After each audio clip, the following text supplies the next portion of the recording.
Hello friends, CKD stock market news channel के अंदर आप सभी का मैं स्वागत करता हूं। मेरे दोस्त, किसी भी देश का विकास उसके इंफ्रास्ट्रक्चर पर डिपेंड करता है। इस वजह से हम चाइना को सबसे अच्छा क्यों मानते हैं?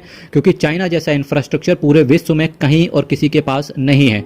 तो ऐसे ही चूंकि अब इंडिया का विकास बहुत तेजी से, इंडिया चूंकि उड़ रहा है, चल नहीं रहा इस समय, तो इस वजह से इंडिया का जो इंफ्रास्ट्रक्चर है बहुत तेजी से डेवलप कर रहा है। तो जिस तरीके से इंफ्रास्ट्रक्चर डेवलप होता है, उसी तरीके से इंफ्रास्ट्रक्चर के साथ साथ एक सेक्टर में और बूम आना स्टार्ट हो जाता है, जिसको बोलते हैं banking and financial services sector. तो इसी वजह से हमारा जो माननीय फाइनेंस मिनिस्टर हैं, उन्होंने लास्ट ईयर जो बजट आया था, जो फेब में बजट आया था, तो उस फेब के बजट में उन्होंने कहा था पीएसयू बैंक्स का हम रिवाइवल करने के लिए बिल्कुल तैयार है। इस वजह से हमें अगर बैंकों को मर्ज भी करना पड़े तो करेंगे। तो काफ़ी सारे बैंक्स का जो मर्जर और एंड एक्विजिशन है वो ऑलरेडी इन लाइन है। तो इस वजह से आपकी नज़र वहाँ भी होनी चाहिए, यानी कि कहाँ होनी चाहिए कि बैंकिंग एंड फाइनेंशियल सर्विसेज से रिलेटेड जितने भी म्यूचुअल फंड्स हैं, आपकी नज़र वहाँ पर होनी चाहिए। देखिए, वैसे तो बैंकिंग एंड फाइनेंशियल सर्विसेज के म्यूचुअल फंड्स की बात करेंगे तो इस म्यूचुअल फंड्स मार्केट में बहुत सारे म्यूचुअल फंड है, पर मैंने केवल आपके लिए 7 म्यूचुअल फंड्स लाए हुए हैं। अभी मैं टोटल 7 म्यूचुअल फंड्स की बात करूंगा और उसके बाद इन फंड्स के अंदर भी मैं बताने की कोशिश करूंगा कि कौन से म्यूचुअल फंड्स अच्छे हैं और कौन से म्यूचुअल फंड्स अंडर परफॉर्म कर रहे हैं। पहला जो मैंने आपके सामने म्यूचुअल फंड रखा हुआ है उसका नाम है Sundaram financial services opportunities fund. Sundaram financial services opportunities fund. इसके अगर मैं बीटा की बात करूंगा 0.87 का है। इसके एनएवी नेट एसेट वैल्यू की बात करेंगे तो 86 रुपीज़ का है। अगर मैं इसके रिटर्न की बात करूंगा तो पिछले 10 साल में इसने 13.85% के CAGR के हिसाब से रिटर्न अपने इन्वेस्टर्स को बना के दिया है। वहीं पिछले 3 साल में बात करेंगे तो 30.42% के पिछले 3 सालों में 30.42% के CAGR के हिसाब से इस म्यूचुअल फंड ने रिटर्न अपने इन्वेस्टर्स को बना के दिया है। इसका एक्सपेंस रेशियो की बात करेंगे 0.90% का ये आपसे एक्सपेंस रेशियो चार्ज करके चलता है। पिछले 10 सालों में बात करेंगे तो 1 लाख रुपए का इसने 5,43,000 रुपए बना दिया। इन 5,43,000 में से 1 लाख आपकी कैपिटल हो गई और 4,43,000 आपका प्रॉफिट हो गया। तो देख सकते हैं। और भाई, बैंकिंग एंड फाइनेंशियल सर्विसेज में अगर मैं बैंकिंग एंड फाइनेंशियल सर्विसेज यानी कि ये जो सेक्टोरल और ये जो थीम है, इसमें सबसे अच्छा रिटर्न और सबसे अच्छा जो फंड है वो केवल है Sundaram financial services opportunities fund. इससे अच्छा रिटर्न, इससे सधा हुआ एक्सपेंस रेशियो, इससे तगड़ा एनएवी और इसके साथ साथ इतना तगड़ा रिटर्न किसी भी फंड ने इन्वेस्टर्स को बना के नहीं दिया है। चलिए, जो नेक्स्ट म्यूचुअल फंड मैंने आपके लिए रखा हुआ है उसका नाम है Invesco India financial services fund. तो आप बात करेंगे कि सीकेडी जी, ये बताओ कि आपने तो हमें सबसे अच्छा फंड पहले ही बता दिया, तो फिर आप ये फंड क्यों बता रहे हो? ये फंड मेरे भाई इस वजह से मैं बता रहा हूं कि जितने भी म्यूचुअल फंड है स्टॉक मार्केट के अंदर, कहीं ना कहीं 1450 के आसपास म्यूचुअल फंड्स है और हर फंड्स के अंदर इन्वेस्टर्स का पैसा पड़ा हुआ है।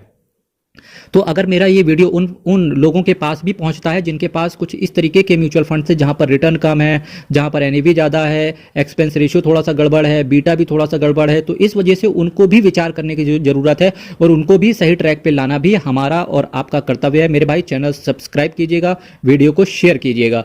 मेरे भाई, Invesco India financial services fund की बात करने की चेष्टा करेंगे तो बीटा इसका 0.79 का है। इसके नेट एसेट वैल्यू की बात करेंगे 107 रुपए का है। रिटर्न की बात करेंगे 14.91% का CAGR के हिसाब से रिटर्न पिछले 10 सालों में इसने बना के दिया है। एंड पिछले 3 साल की बात करेंगे तो 24.28% के CAGR के हिसाब से इस म्यूचुअल फंड ने रिटर्न अपने इन्वेस्टर्स को बना के दिया है। इसके एक्सपेंस रेशियो की बात करेंगे तो 1.12% का एक्सपेंस रेशियो है, जो कि बहुत ज़्यादा है। इस फंड ने 1 लाख रुपए को 5,58,000 रुपए 5,58,000 रुपए बना दिया। और कितने सालों में बना दिया? मैक्सिमम पिछले 10 सालों में बना के दिया है। इन 5,58,000 में से मेरे भाई 4,58,000 आपका प्रॉफिट है और 1 लाख रुपए आपकी कैपिटल है। ये जो रिटर्न बताया है मेरे भाई, आपको इस फंड को आपने क्या करना चाहिए? अवॉइड कर देना चाहिए, क्योंकि इसका एक्सपेंस रेशियो बहुत ज़्यादा है। क्योंकि अगर 14.5% के CAGR के हिसाब से रिटर्न पिछले 10 सालों में बना के दिया है और 1% अगर हम इसका एक्सपेंस रेशियो हटा दें तो 13.5% के आसपास का रिटर्न हो गया। और ऐसा ही कुछ रिटर्न पिछला जो मैंने बताया था फंड का, सुंदरम फाइनेंशियल सर्विसेज ने, उसने बना के दिया है। जो मैंने नेक्स्ट म्यूचुअल फंड रखा है आपके सामने उसका नाम है Nippon India banking and financial services fund. इसके अगर मैं बीटा की बात करूं तो 0.89 का इसका बीटा है।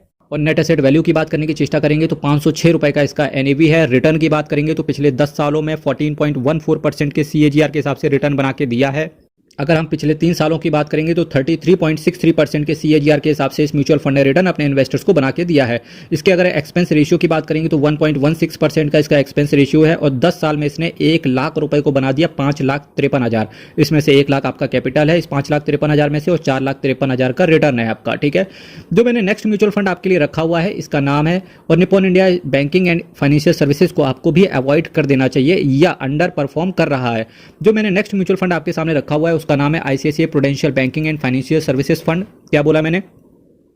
ICICI prudential banking and financial services fund. इसके बीटा की बात करेंगे 0.84 का है, नेट एसेट वैल्यू की बात करेंगे 113 रुपए का है, रिटर्न की बात करेंगे तो पिछले 10 सालों में 15.86% का CAGR के हिसाब से रिटर्न बना के दिया है। पिछले 3 सालों की बात करेंगे तो 26.79% के CAGR के हिसाब से रिटर्न इसने बना के दिया है। मेरे भाई अगर आप चैनल पर पहली बार जुड़ रहे हैं तो मैं ये जो बार बार CAGR बोल रहा हूँ तो इसमें म्यूचुअल फंड की खूबसूरती होती है कि यहाँ पर आपको रिटर्न कंपाउंड यानी कि चक्रवृद्धि की तरह रिटर्न मिलता है। आपने सुना होगा ना ब्याज के ऊपर ब्याज, है ना, ब्याज या चक्रवृद्धि ब्याज, तो उस तरीके से रिटर्न आपको मिलता है। इस वजह से बोलते हैं कि म्यूचुअल फंड बहुत सही होता है।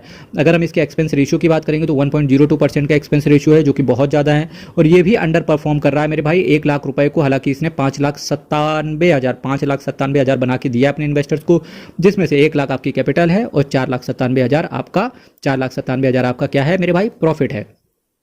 जो मैंने नेक्स्ट म्यूचुअल फंड आपके सामने रखा हुआ है उसका नाम है Tata banking and financial services fund. Tata banking and financial services fund, इसके बीटा की बात करेंगे 0.79 का है जो कि 1 से कम है, बहुत अच्छा है। नेट एसेट वैल्यू की बात करेंगे केवल 37 रुपए का है जो कि अच्छा है। रिटर्न की बात करेंगे तो पिछले 7 सालों में 18.54% के CAGR के हिसाब से रिटर्न इसने बना के दिया है। पिछले 3 सालों की बात करेंगे तो 26.89% के CAGR के हिसाब से इसने रिटर्न बना के दिया है। इसका एक्सपेंस रेशियो की बात करेंगे तो 0.55% का इसका एक्सपेंस रेशियो है। 5 साल में इसने 1 लाख रुपए को बना दिया कितना, 2,02,000 रुपए। इसमें से 1 लाख आपकी कैपिटल है और 1,02,000 हो गया मेरे भाई आपका क्या, आपका प्रॉफिट। ये म्यूचुअल फंड भी बहुत अच्छा है और इसको भी आप देख सकते हो। जो मैंने नेक्स्ट म्यूचुअल फंड आपके लिए रखा हुआ है उसका नाम है Aditya Birla sun life banking and financial services fund. नाम फिर से आप सभी लोग एक बार दोहराओ, Aditya Birla sun life banking and financial services fund. इसके बीटा की बात करेंगे 0.95 का है, 1 से काफ़ी कम है जो कि डिसेंट है। नेट एसेट वैल्यू की बात करेंगे तो 52 रुपए का इसका NAV है। रिटर्न की बात करेंगे तो पिछले 10 सालों में 18.63% के CAGR के हिसाब से रिटर्न इसने बना के दिया है। पिछले 3 सालों में बात करेंगे तो 28.64% के CAGR के हिसाब से इसने रिटर्न बना के दिया है। इसका एक्सपेंस रेशियो की बात करेंगे तो 1.06% का इसका एक्सपेंस रेशियो है। और पिछले अगर मैं बात करूंगा तो इसने 1 लाख रुपए को बना दिया कितना, 2,13,000 रुपए पिछले 3 सालों में, जिसमें से आपका इन 2,13,000 में से 1 लाख आपका कैपिटल है और 1,13,000 आपका प्रॉफिट है। मेरे भाई इस फंड को आप अवॉइड नहीं कर पाएंगे क्योंकि इसको अंडर परफॉर्म नहीं बोला जा सकता है, क्योंकि पिछले 10 सालों का जो CAGR है 18.63% का है। हालांकि इनका एक्सपेंस रेशियो 1% का है, तो डेफिनेटली इस फंड को भी कंसीडर किया जा सकता है क्योंकि जो रिटर्न आया है उसके हिसाब से देखेंगे तो इतना एक्सपेंस रेशियो बर्दाश्त किया जा सकता है। जो मैंने नेक्स्ट म्यूचुअल फंड आपके सामने रखा हुआ है, वैसे तो SBI असेट मैनेजमेंट कंपनी का नाम बहुत साजो सज्जा के साथ लिया जाता है, पर SBI banking and financial services fund ये उस पायदान पर खरा नहीं उतरता है। इसके बीटा की बात करेंगे 0.85 का है जो कि 1 से कम है, तो रिस्क आपका कम है, बहुत सही है। नेट एसेट वैल्यू की बात करेंगे 31 रुपए का है, ये भी बहुत डिसेंट दिख रहा है। रिटर्न की बात करेंगे यहाँ पर ये बैकफुट पर नजर आ रहे हैं। पिछले 8 सालों में 14.49% का CAGR है। पिछले 3 सालों में 23.86% का CAGR इसने बना के दिया है।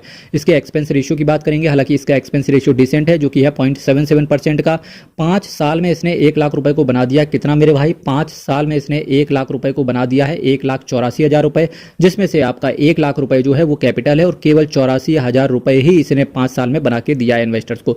तो इस फंड को डेफिनेटली चूंकि रिटर्न की वजह से थोड़ा सा इसको अवॉइड किया जा सकता है। हालांकि इसको जो रेटिंग है, रेटिंग भाई बहुत सही अच्छी मिली है इसको, तो शायद रेटिंग इसको जो अच्छी मिली है वो इस वजह से मिली है क्योंकि असेट मैनेजमेंट कंपनी बढ़िया है और ट्रस्ट वर्दी है।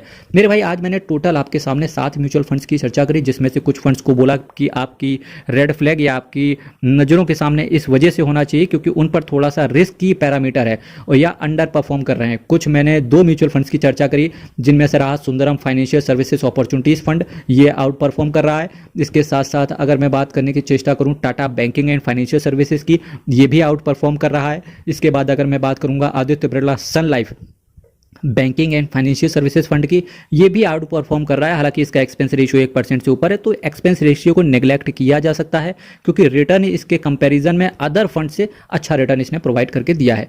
मेरे भाई चैनल सब्सक्राइब कीजिएगा, वीडियो को लाइक कीजिएगा, कमेंट अपने जो डाउट हैं घर लेके नहीं जाना है, सारे डाउट यहीं पर टाइप कर दो मेरे भाई। और हर हर महादेव, कल फिर आपके साथ मिलेंगे सेम टाइम सेम चैनल। बहुत बहुत धन्यवाद।